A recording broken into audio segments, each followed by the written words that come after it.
6. ನರಿ ಮತ್ತು ಬೇರಿಯ ಕತೆ. ದಟ್ಟವಾದ ಅರಣ್ಯವೊಂದರಲ್ಲಿ ಮಹಾಬೀರು ಎಂಬ ಜಂಬುಕ ನರಿ ವಿತ್ತು. ಅದು ಒಂದು ದಿನ ಆಹಾರವನ್ನು ಹುಡುಕುವ ಆಸೆಯಿಂದ ಎಲ್ಲ ಕಡೆಗೂ ತೊಳಲಿತು. ಆದರೆ ಅದಕ್ಕೆ ಯಾವ ಕಡೆಯಲ್ಲೂ ಆಹಾರ ಸಿಕ್ಕಲಿಲ್ಲ. ಆಗ ಆ ಜಂಬುಕ ತನ್ನ ಸ್ನೇಹಿತ ಕಾಗೆಯಲ್ಲಿಗೆ ಬಂದು, ಎಲೆ ಭಾವ, ಹಲವು ದಿನಗಳಿಂದ ಆಹಾರ ದೊರಕದೆ ಬಡವಾಗಿ ನಿನ್ನಲ್ಲಿಗೆ ಬಂದೆ ಎಂದು ಹೇಳಿತು. ಅದಕ್ಕೆ ಕಾಗೆ, ಎಲೆ ಭಾವ, ಇದಾವ ದೊಡ್ಡ ವಿಷಯ, ಈಗಲೇ ಹೋಗಿ ಬರುತ್ತೇನೆ, ಅಲ್ಲಿಯ ತನಕ ನೀನು ಇಲ್ಲೇ ಇರು ಎಂದು ಹೇಳಿದ್ದೆ. ವಾಯುವೇಗದಿಂದ ಹೋಗಿ ಹಿಂದಿರುಗಿ ಬಂದು ಜಂಬುಕನಿಗೆ, ಇಗೋ, ಅಲ್ಲಿ ಕಾಣುತ್ತಿದೆಯಲ್ಲ, ಆ ನದಿಯ ತೀರದಲ್ಲೇ ಚರ್ತುಬಲಯುತರಾದ ರಾಜರಿಬ್ಬರು ಕಾದಾಡಿ ಅಲ್ಲಿ ಹೆಣಮಯವಾಗಿದ್ದ ರಣಭೂಮಿಯನ್ನು ಕಂಡೆ.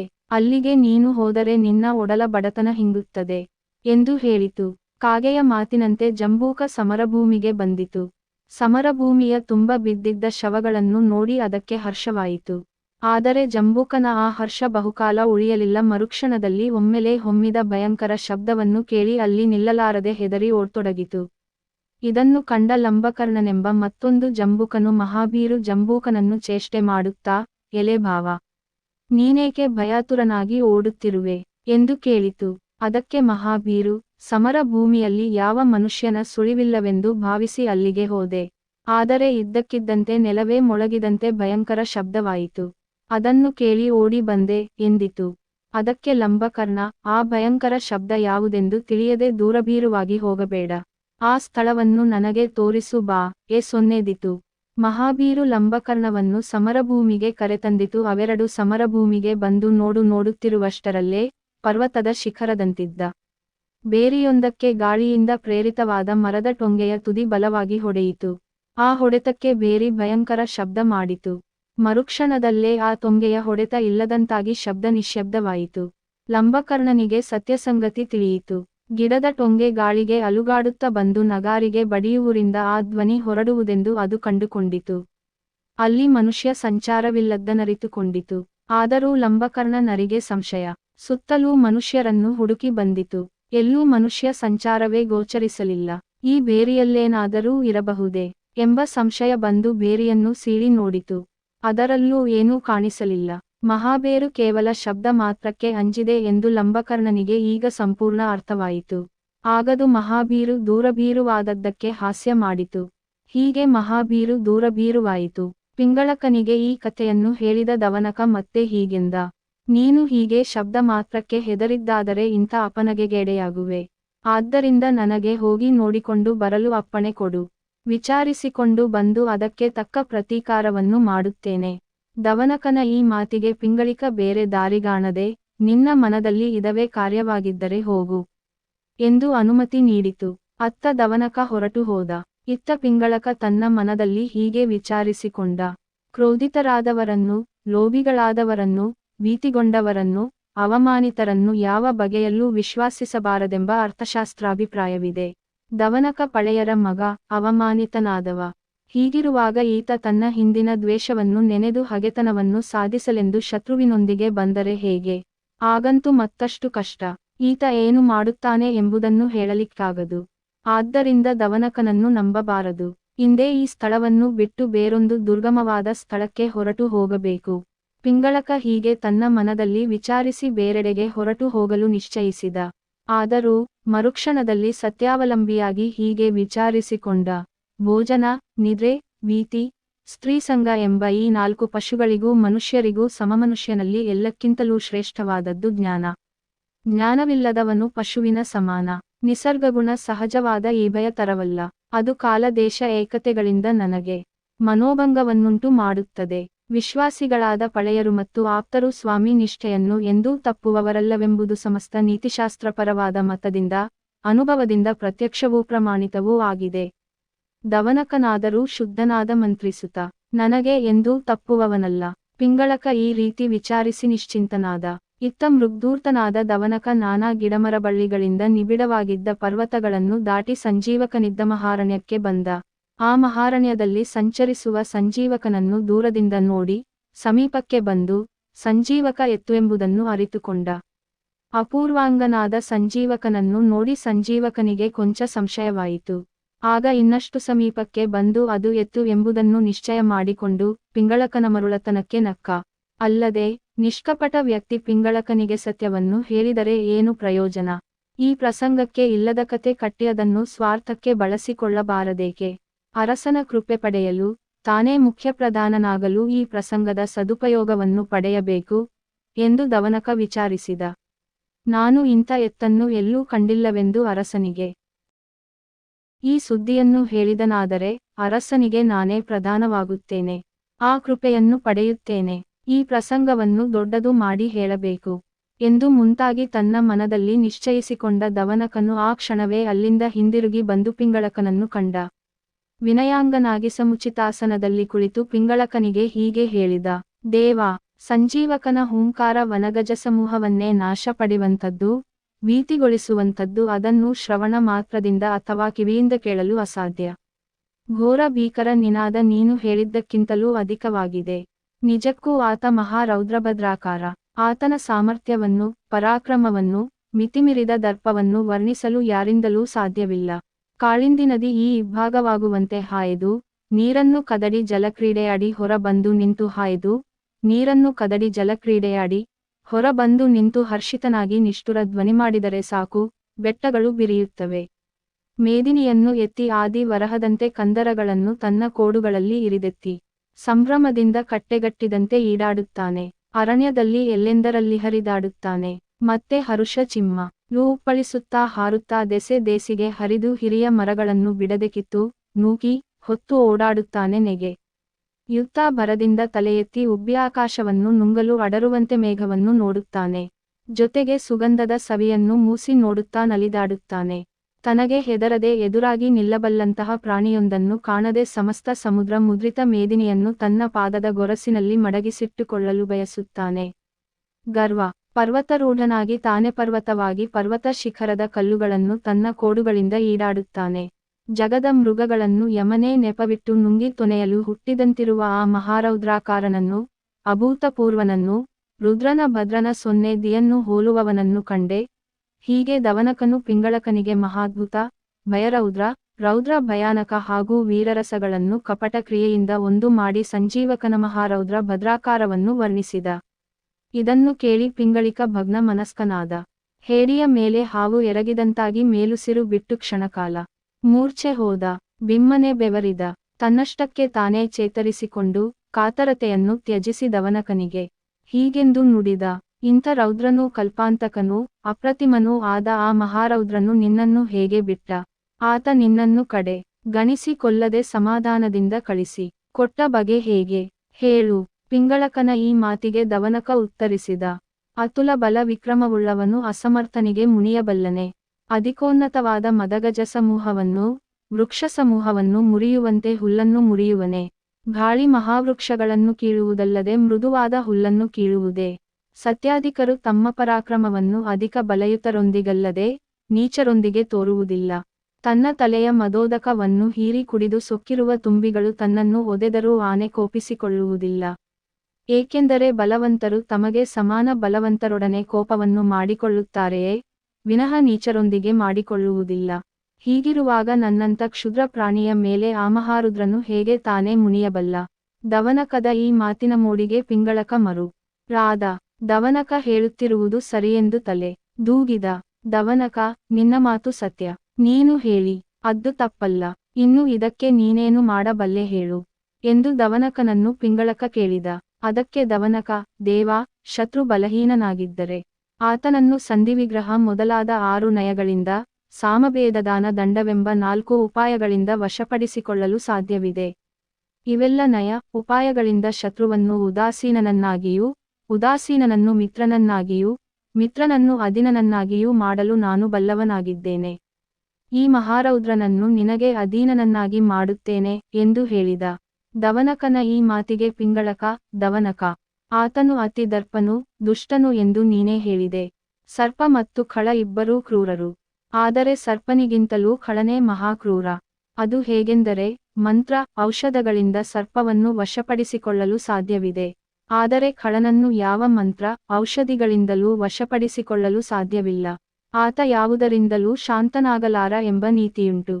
ಹೀಗಿರುವಾಗ ಇಂಥ ನೀಚನನ್ನು ನೀನು ಹೇಗೆ ಒಪ್ಪಿಸಬಲ್ಲೆ ಎಂದು ಕೇಳಿದ. ಅದಕ್ಕೆ ದವನಕ: ದೇವಾ, ನಾನು ಏನು ಮಾಡಿದರೂ ಆತ ನನ್ನನ್ನು ನಂಬದಿದ್ದರೆ ಉಪಾಯ. ಕುಶಲರು ಮದಕರಿಗಳನ್ನು ಕಾಡುಹಂದಿಗಳನ್ನು ಕಟ್ಟಿ ತರುವಂತೆ ನಿನಗೆ ಅಪ್ರತಿಮನಾದ ಆ ಬಲ್ಲಾಳನನ್ನು ಕಟ್ಟಿ ತಂದು ಒಪ್ಪಿಸುತ್ತೇನೆ. ನನ್ನನ್ನು ಮೊದಲುಗೊಂಡು ಉಳಿದ ಸೇವಕರೊಂದಿಗೆ ಆತ ನಿನ್ನ ಸೇವೆಯನ್ನು ಮಾಡುವಂತೆ ಮಾಡಿ ನನ್ನ ಮಂತ್ರ ಶಕ್ತಿಯನ್ನು ಇಲ್ಲಿ ಬಲ್ಲಂತೆ ಮೆರೆಯುತ್ತೇನೆ ಎಂದು ಹೇಳಿದ. ದವನಕನ ಈ ವಿನಯೋಕ್ತಿಗೆ ಪಿಂಗಳಕ ಸಂತಸಪಟ್ಟು ದವನಕನನ್ನು ಸಂಜೀವಕನಲ್ಲಿಗೆ ಕಳುಹಿಸಿಕೊಟ್ಟ.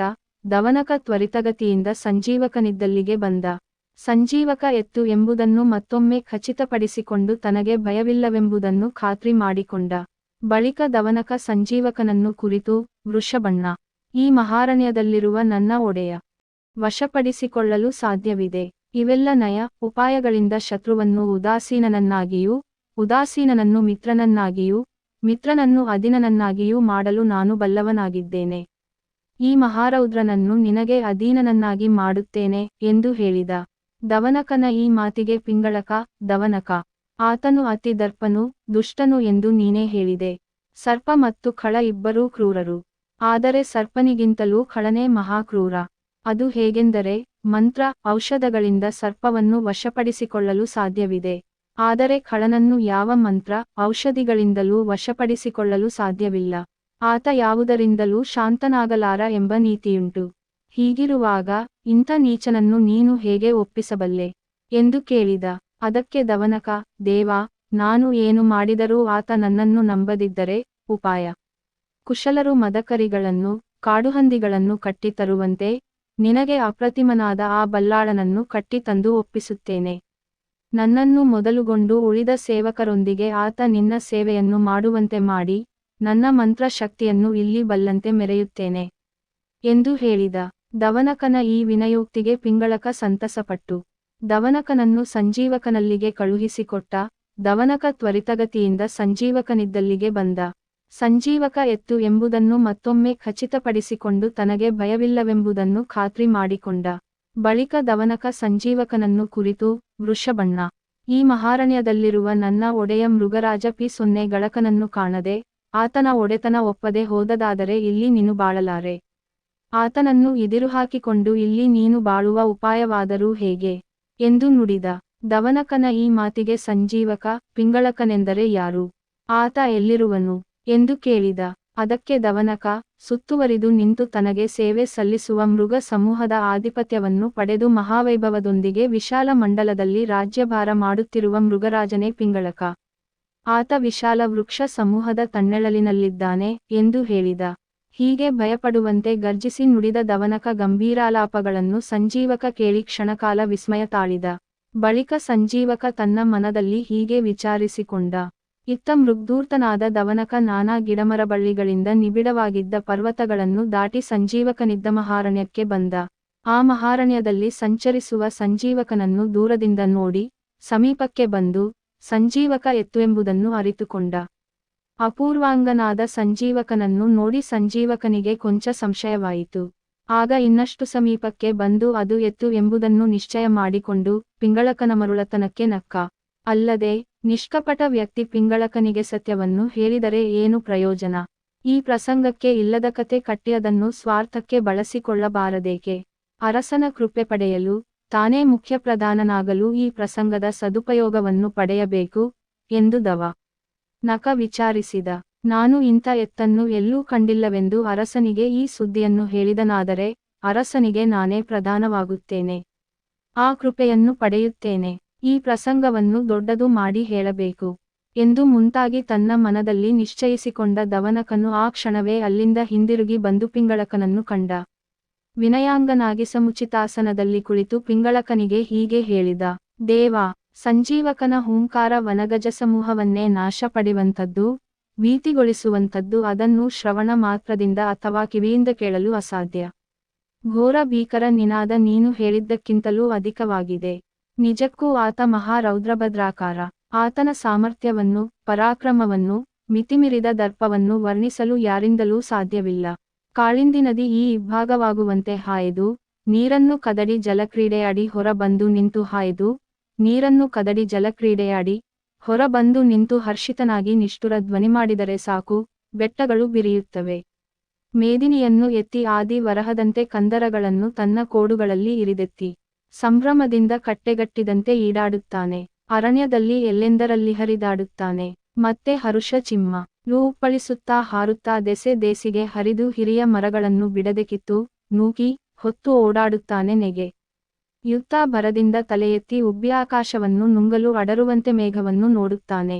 ಜೊತೆಗೆ ಸುಗಂಧದ ಸವಿಯನ್ನು ಮೂಸಿ ನೋಡುತ್ತಾ ನಲಿದಾಡುತ್ತಾನೆ. ತನಗೆ ಹೆದರದೆ ಎದುರಾಗಿ ನಿಲ್ಲಬಲ್ಲಂತಹ ಪ್ರಾಣಿಯೊಂದನ್ನು ಕಾಣದೆ ಸಮಸ್ತ ಸಮುದ್ರ ಮುದ್ರಿತ ಮೇದಿನಿಯನ್ನು ತನ್ನ ಪಾದದ ಗೊರಸಿನಲ್ಲಿ ಮಡಗಿಸಿಟ್ಟುಕೊಳ್ಳಲು ಬಯಸುತ್ತಾನೆ. ಗರ್ವ ಪರ್ವತರೂಢನಾಗಿ ತಾನೇ ಪರ್ವತವಾಗಿ ಪರ್ವತ ಶಿಖರದ ಕಲ್ಲುಗಳನ್ನು ತನ್ನ ಕೋಡುಗಳಿಂದ ಈಡಾಡುತ್ತಾನೆ. ಜಗದ ಮೃಗಗಳನ್ನು ಯಮನೇ ನೆಪವಿಟ್ಟು ನುಂಗಿ ತೊನೆಯಲು ಹುಟ್ಟಿದಂತಿರುವ ಆ ಮಹಾರೌದ್ರಾಕಾರನನ್ನು, ಅಭೂತಪೂರ್ವನನ್ನು, ರುದ್ರನ ಭದ್ರನ ಸೊನ್ನೆ ದಿಯನ್ನು ಹೋಲುವವನನ್ನು ಕಂಡೆ. ಹೀಗೆ ದವನಕನು ಪಿಂಗಳಕನಿಗೆ ಮಹಾದ್ಭುತ, ಭಯರೌದ್ರ, ರೌದ್ರ ಭಯಾನಕ ಹಾಗೂ ವೀರರಸಗಳನ್ನು ಕಪಟ ಕ್ರಿಯೆಯಿಂದ ಒಂದು ಮಾಡಿ ಸಂಜೀವಕನ ಮಹಾರೌದ್ರ ಭದ್ರಾಕಾರವನ್ನು ವರ್ಣಿಸಿದ. ಇದನ್ನು ಕೇಳಿ ಪಿಂಗಳಿಕ ಭಗ್ನ ಮನಸ್ಕನಾದ. ಹೇರಿಯ ಈ ನರಿ ಹೇಳುತ್ತಿರುವ ಪಿಂಗಳಕನೆಂಬವನು ಸಿಂಹವಾಗಿರಲೇಬೇಕು. ಸಿಂಹ ಆನೆ ಸಮೂಹಕ್ಕಲ್ಲದೆ ಕ್ಷುದ್ರ ಪ್ರಾಣಿಗಳಿಗೆ ಮುಳಿಯದೆಂಬುದು ಲೋಕ ಪ್ರಸಿದ್ಧ ಮಾತು. ಹೀಗಿರುವಾಗ ಆ ಸಿಂಹ ನನಗೆ ಮುಳಿಯದು. ಅದೂ ಅಲ್ಲದೆ ಈ ದೂತ ದವನಕನನ್ನು ಸಾಮಾನ್ಯನೆಂದು ಬಗೆದು ತಿರಸ್ಕರಿಸಬಾರದು. ಈತನನ್ನು ಉದಾಸೀನ ಮಾಡಿ ಕಳಿಸಿದೆನಾದರೆ ಮೃಗಾದಿರಾಜನ ಮುಂದೆ ಏನಾದರೊಂದು ಚಾಡಿ ಹೇಳಬಹುದು. ಆದ್ದರಿಂದ ಈತನ ಮಾತಿಗೆ ತಕ್ಕ ಮರುಮಾತುಗಳನ್ನಾಡಿ ಒಡಂಬಡಿಸಿ ಕಳಿಸುವುದೇ ಸೂಕ್ತ. ತನ್ನ ಮನದಲ್ಲಿ ಹೀಗೆ ನಿಶ್ಚಯಿಸಿಕೊಂಡ ಸಂಜೀವಕ ಬಳಿಕ ದವನಕನನ್ನು ಕುರಿತು, ನಿನ್ನ ಅರಸನಿಗೆ ನಾನು ಆಳಾಗಬೇಕೆಂದು ಆಗ್ರಹಪಡಿಸುತ್ತಿರುವೆ. ಆದರೆ ವಿಚಾರಿಸಿ ನೋಡಿದರೆ ಅರಸರು ವಿಷಮ ಸ್ವಭಾವದವರು. ಅವರು ಕುಲಜನಾದವನನ್ನು ಕುಲಹೀನನೆನ್ನುತ್ತಾರೆ, ಕುಲಹೀನನನ್ನು ಕುಲಜನೆನ್ನುತ್ತಾರೆ, ಕಲಿಯನ್ನು ಕಂಡು ಹೇಡಿಯೆನ್ನುತ್ತಾರೆ, ಕಡುಹೇಡಿಯನ್ನು ಕಲಿಯೆನ್ನುತ್ತಾರೆ, ಸತ್ಯ ನುಡಿಯುವವನನ್ನು ಸುಳ್ಳುಗಾರನೆನ್ನುತ್ತಾರೆ, ಸುಳ್ಳು ಮಾತುಗಳನ್ನಾಡುವವನನ್ನು ನೆಲದಲ್ಲಿ ಈತನಂಥ ಸತ್ಯವಂತನಿಲ್ಲವೆಂದ ಸಾಧಿಸುತ್ತಾರೆ. ಅರಸರಿಗೆ ಇದು ನೈಜ ಗುಣವಾಗಿದೆ. ಈ ಅರಸರು ಅವಿಚಾರದಿಂದ ಹಿತನನ್ನು, ಅತಿಭಕ್ತನನ್ನು, ಒಳ್ಳೆಯ ಸೇವಕನನ್ನು ಕೃತಕೃತ್ಯನೆನ್ನುತ್ತಾರೆ. ಅಂಥ ಅವಿವೇಕಿಗಳೂ ಅಜ್ಞಾನಿಗಳೂ ಆದ ಅರಸರನ್ನು ಓಲೈಸುವುದು ಅಸಾಧ್ಯ. ಹೇಗಿದ್ದರೂ ಅವರ ಸೇವಾವೃತ್ತಿಯೇ ಕಷ್ಟಕರವಾದುದು. ಉನ್ನತನಾದವನಾಗಿದ್ದರೂ ಆತ ತನ್ನ ಒಡೆಯನಿಗೆ ನಮಸ್ಕರಿಸಬೇಕು. ಜೀವಿತವನ್ನು ಕೊಂಡು ಬಾಳಬೇಕೆನ್ನುವವನು ಪ್ರಾಣವನ್ನು ಕೊಡಬೇಕು. ಸುಖ ಪಡಬೇಕೆಂಬುವವನು ದುಃಖವನ್ನು ಪಡಲು ಸಿದ್ಧನಿರಬೇಕು. ಆದ್ದರಿಂದ ಅರಸನನ್ನು ಓಲೈಸುವವನಿಗಿಂತ ಮೂಢನಾದವನು ಇನ್ನಾರೂ ಇಲ್ಲ. ಸೇವಕನಾದವನು ಮೊದಲು ಅರಸನಿಗೆ, ತಂದನಂತರ ಪ್ರಧಾನ ವರ್ಗಕ್ಕೆ, ಅರಸನ ವರ್ಗಕ್ಕೆ, ಅರಸ ಪ್ರಧಾನರ ಸಲವರ್ಗಕ್ಕೆ, ಧೂರ್ತಜನಕ್ಕೆ ಭೀತನಾಗಿರಬೇಕು. ಅಲ್ಲದೆ ತನ್ನ ದೈನ್ಯದಿಂದ ಸುಖ ಪಡೆಯುತ್ತೇನೆಂಬ ಲೋಲುಪತೆಯ ಆಯಾಸ ಬೇರೆ. ಇಂಥ ಲಘುತರರ ಸೇವೆಗಿಂತಲೂ ತನ್ನಿಚ್ಛೆಯಂತೆ ಬದುಕುವ ನಾಯಿಯೇ ಲೇಸು ಎಂದು ವಿದ್ವಾಂಸರು ಹೇಳಿದ್ದಾರೆ. ಇಂಥ ಅದೆಷ್ಟೋ ಪುರಾತನ ನೀತಿ ವಾಕ್ಯಗಳುಂಟು. ಆದ್ದರಿಂದ ಸೇವಾವೃತ್ತಿ ಕಷ್ಟ, ರಾಜಸೇವಾವೃತ್ತಿ ಎಂಬುದಂತೂ ಇನ್ನೂ ಕರಕಷ್ಟ. ಇದು ಜೀವನೋಪಾಯಕ್ಕೆ ಕಾರಣವಷ್ಟೇ. ನನಗೆ ಮಾತ್ರ ಜೀವಿಸಲು ಹುಲ್ಲು ನೀರು ಇದ್ದರೆ ಸಾಕು. ಅವು ಇಲ್ಲಿ ಎಲ್ಲೆಲ್ಲೂ ಯಥೇಚ್ಛವಾಗಿ, ಸುಲಭವಾಗಿ ಸಿಗುತ್ತವೆ. ಆದ್ದರಿಂದ ನನಗೆ ಓಲಗದ ಸೌಖ್ಯದಲ್ಲಿ ಹಿತವಿಲ್ಲ. ಸಾಲ ಮಾಡದೆ, ಯಾರಿಗೂ ಸೋಲದೆ, ನಮಸ್ಕರಿಸದೆ, ಯಾರನ್ನೂ ಓಲೈಸದೆ, ನಿತ್ಯ ಪಯಣವಿಲ್ಲದೆ ತನ್ನ ನೆಲೆಯಲ್ಲಿ ತಾನಿದ್ದು ಬಾಳುವುದೇ ರಾಜ್ಯವನ್ನಾಳುವ ಸೊಗಕ್ಕಿಂತಲೂ ಶ್ರೇಷ್ಠವಲ್ಲವೇ ಎಂದು ತನ್ನ ನಿಲವನ್ನು ಹೇಳಿತು. ಸಂಜೀವಕನ ಈ ಮಾತುಗಳನ್ನು ಕೇಳಿ ಚೋದ್ಯಪಟ್ಟ ದವನಕ ಬಳಿಕ ತನ್ನ ಮನದಲ್ಲಿ, ಈ ಸಂಜೀವಕ ಶಾಪದ ಕೇಡಿಗೆ ಸಿಕ್ಕ ಮಾನವನಾಗಿರಬೇಕು. ಈತ ಕೇವಲ ವೃಷಭನಾಗಿರಲು ಸಾಧ್ಯವಿಲ್ಲ. ಈ ಸಂಜೀವಕನ ಮಾತನ್ನು ಕೇಳಲು ತೊಡಗಿದಂದಿನಿಂದ ಮೊದಲಗೊಂಡು ಮನದಲ್ಲಿ ಸಮ್ಮೋಹನವಾಗಿದೆ. ಈ ಸಂಜೀವಕನನ್ನು ಕರೆದೊಯ್ದು ಪಿಂಗಳಕನಲ್ಲಿ ಕೂಡಿಸಿ ಸ್ನೇಹಿತನನ್ನಾಗಿ ಮಾಡಬೇಕು. ಆಗಲೇ ನಾನು ಪ್ರಧಾನನಾಗುತ್ತೇನೆ ಎಂದು ನಿಶ್ಚಯಿಸಿ ಸಂಜೀವಕನಿಗೆ ಇಂತೆಂದ.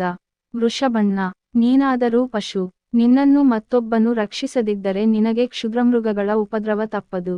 ಅದಲ್ಲದೆ ದೃಢ ಕಠಿಣದೇಹನಾದ ನಿನ್ನನ್ನು ಕಂಡು ಆ ಸಿಂಹರಾಜ ಬ್ಯಾಕ್ಕೋಟ್ ಇದೊಂದು ಮೃಗ ವೆಂದು ಮುಳಿಯದೇ ಇರನು. ಆತ ಮುಳಿದರೆ ಬೇರಲ್ಲ, ಯಮ ಮುಳಿದರೆ ಬೇರಲ್ಲ. ಪಿಂಗಳಕ ಮುಳಿದರೆ ಸಾಕ್ಷಾತ್ ಯಮನೇ ಮುಳಿದಂತೆ. ನಾನು ನಿನ್ನ ಹಿತವನ್ನೇ ವಿಚಾರಿಸಿ ನಿನ್ನನ್ನು ಕರೆದೊಯ್ಯುತ್ತಿರುವೆನಲ್ಲದೆ ನನ್ನ ಒಡೆಯನಿಗೊಂದು ಅಪೂರ್ವವಾದ ವಸ್ತು ಸಿಕ್ಕಂತಾಗುತ್ತದೆಂದೇನೂ ಕರೆದೊಯ್ಯುತ್ತಿಲ್ಲ. ನೀನು ಮೃಗರಾಜನ ದರ್ಶನ ಪಡೆಯುವುದು ಉಚಿತ, ಯೋಗ್ಯ. ನೀನು ಸುಖದಿಂದ ಬಾಳಬೇಕೆನ್ನುವಂತಿದ್ದರೆ ನನ್ನೊಂದಿಗೆ ಬಂದು ನನ್ನ ಒಡೆಯನನ್ನು ಕಾಣುವುದು ಒಳಿತು ಎಂದು ಹೇಳಿತು. ದವನಕನ ಈ ಮಾತಿಗೆ ಅಳುಕಿದ ಸಂಜೀವಕ, ನೀನು ನನ್ನನ್ನು ಹೇಗಾದರೂ ಮಾಡಿ ಕರೆದೊಯ್ಯದೆ ಬಿಡಲಾರೆ ಎನ್ನುವಂತಿದ್ದರೆ ನಿನ್ನ ಒಡೆಯನಿಂದ ಅಭಯ ವಚನವನ್ನು ಪಡೆದು ಬಂದು ನನ್ನನ್ನು ಕರೆದುಕೊಂಡು ಹೋಗು ಎಂದು ಹೇಳಿದ. ದನದ ಒಪ್ಪಿ ಅಲ್ಲಿಂದ ಹೊರಟು ಪಿಂಗಳಕನಲ್ಲಿಗೆ ಬಂದ. ನಗುನಗುತ್ತಲೇ ಬರುತ್ತಿದ್ದ ದವನಕನನ್ನು ಪಿಂಗಳಕ ದೂರದಿಂದಲೇ ನೋಡಿ, ಇವನು ತಡಮಾಡಿ ಬಂದ ಬರವೇ ಕಾರ್ಯಸಿದ್ಧಿಯನ್ನು ಹೇಳುತ್ತದೆ ಎಂದುಕೊಳ್ಳುತ್ತಿದ್ದಂತೆಯೇ ದನನಕ ಬಂದು ನಮಸ್ಕರಿಸಿ ಹೀಗೆ ಹೇಳಿದ. ದೇವ, ರೌದ್ರಕೋಪಾಟೋಪನಾದ ಸಂಜೀವಕನನ್ನು ಅನೇಕ ಉಪಾಯಗಳಿಂದ ಸಂಧಾನಕ್ಕೆ ಒಪ್ಪಿಸಿ ನಿನ್ನನ್ನು ಕಾಣುವಂತೆ ಮಾಡಿದ್ದೇನೆ.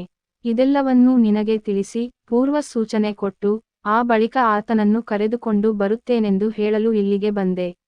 ಆ ಸಂಜೀವಕ ಬಂದು ನಿನ್ನನ್ನು ಕಾಣುವಂತೆಯೇ ನೀನು ಆತನನ್ನು ಪರಮ ಮಿತ್ರನಂತೆ ಕಾಣಬೇಕು, ಸಂಭ್ರಮದಿಂದ ಗೌರವಿಸಿ ಸಂಭಾಷಣೆಗೆ ಮೊದಲು ಮಾಡಬೇಕು ಎಂದು ಹೇಳಿದ. ದವನಕನ ಈ ಮಾತಿಗೆ ಪಿಂಗಳಕ ಒಪ್ಪಿ ಸಂಜೀವಕವನ್ನು ಬೇಗ ಕರೆತರುವಂತೆ ಅಪ್ಪಣೆ ಕೊಟ್ಟ. ಸಂಜೀವಕನಲ್ಲಿಗೆ ಬಂದ ದವನಕ ಆತನಿಗೆ, ವೃಷಭಣ್ಣ, ಪಿಂಗಳಕನು ನಿನ್ನ ಮೇಲೆ ಕರುಣೆ ತೋರಿದ್ದಾನೆ. ಇನ್ನು ನಿನಗೆ ಪುಣ್ಯ ಪ್ರಾಪ್ತವಾಯಿತು. ಇನ್ನು ನೀನು ಯಾವುದಕ್ಕೂ ಅಂಜಬೇಕಾಗಿಯೇ ಇಲ್ಲ. ಈಗ ಪಿಂಗಳಕ ನಿನಗೆ ಶರಣಾಗತ ವಜ್ರ ಪಂಜರ ನಾಗಿದ್ದಾನೆ ಎಂದು ಹೇಳಿ ಸಂಜೀವಕನಲ್ಲಿ ಮೂಡಿದ ಭಯವನ್ನು ಬಿಡಿಸಿ ಸಂತೋಷಪಡಿಸಿದ. ಬಳಿಕ ಸಂಜೀವಕನನ್ನು ತನ್ನೊಂದಿಗೆ ಪಿಂಗಳಕನಲ್ಲಿ ಕರೆತಂದ. ದವನಕನು ಪಿಂಗಳಕನನ್ನು ಕಂಡು, ದೇವ, ಸಂಜೀವಕ ಬಂದಿದ್ದಾನೆ ಎಂದು ಭಿನ್ನವಿಸಿಕೊಂಡ. ಇದನ್ನು ಕೇಳಿ ಪಿಂಗಳಕ ತನಗೆ ಇಂದ್ರ ಪದವಿ ಕೈಸೇರಿತೆಂಬಷ್ಟು ಪರಮಾನಂದಗೊಂಡ. ಆತನನ್ನು ತಂದು ಕಾಣಿಸು ಎಂದ. ದವನಕ ಪಡಿಯರೊಂದಿಗೆ ಹೋಗಿ ಸಂಜೀವಕನನ್ನು ಕರೆತ ಸೊನ್ನೆದು ಪಿಂಗಳಕನಿಗೆ ಕಾಣಿಸಿದ. ಒಡನೆಯೇ ಪಿಂಗಳಕ ಸಂಜೀವಕನ ಮೊಗವನ್ನು ಆದರಿಂದ ನೋಡಿ ಪಾದಪೀಠಾಂತರಕ್ಕೆ ಕರೆದ. ಮಂದಹಾಸನದ ನಗೆ ಬೀರುತ್ತ ಕೈ ನೀಡಿ ಸಂಜೀವಕನ ಯೋಗಕ್ಷೇಮಾದಿಗಳನ್ನು ವಿಚಾರಿಸಿದ.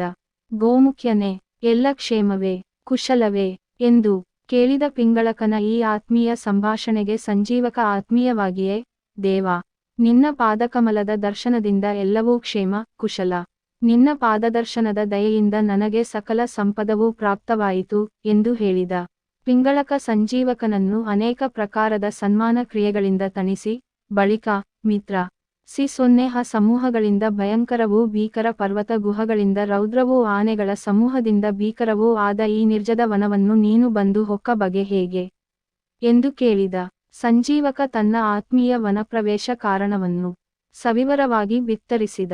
ಇದನ್ನು ಕೇಳಿ ಪಿಂಗಳಕ, ಮಿತ್ರ, ನೀನು ಈ ವನದಲ್ಲಿ ಸಂಚರಿಸುತ್ತಿರುವ ಬೇಡರ ಸಮೂಹದ ಸಮೀಪಕ್ಕಾಗಲಿ, ಆನೆಗಳ ಸಮೂಹದ ಬಳಿಗಾಗಲಿ, ಭಯಂಕರಾಕಾರದ ಜಿಂಕೆಗಳ ಸಮೂಹದ ಹತ್ತಿರಕ್ಕಾಗಲಿ, ಉದ್ದತ ಭೀಕರ ಕಾಡುಹಂದಿಗಳ ಸಮೂಹದ ಸಮೀಪಕ್ಕಾಗಲಿ ಹೋಗಬೇಡ. ನನ್ನ ಭುಜ ಪರಿಪಾಲಿತವಾದ ಈ ಶ್ರೇಷ್ಠ ಕಾಂತಾರದಲ್ಲಿ ಸ್ಫಟಿಕದಂತೆ ಸ್ವಚ್ಛವಾದ ಹುಲ್ಲು, ಪೊದರು, ಗಿಡಗಂಟೆಗಳ ಜಾಲದಲ್ಲಿ ಸ್ವಚ್ಛಂದವಾಗಿರು ಎಂದು ಪಿಂಗಳಕ ಸಂಜೀವಕ ಸಂತುಷ್ಟನಾಗುವಂತೆ ಬುದ್ಧಿ ಹೇಳಿದ.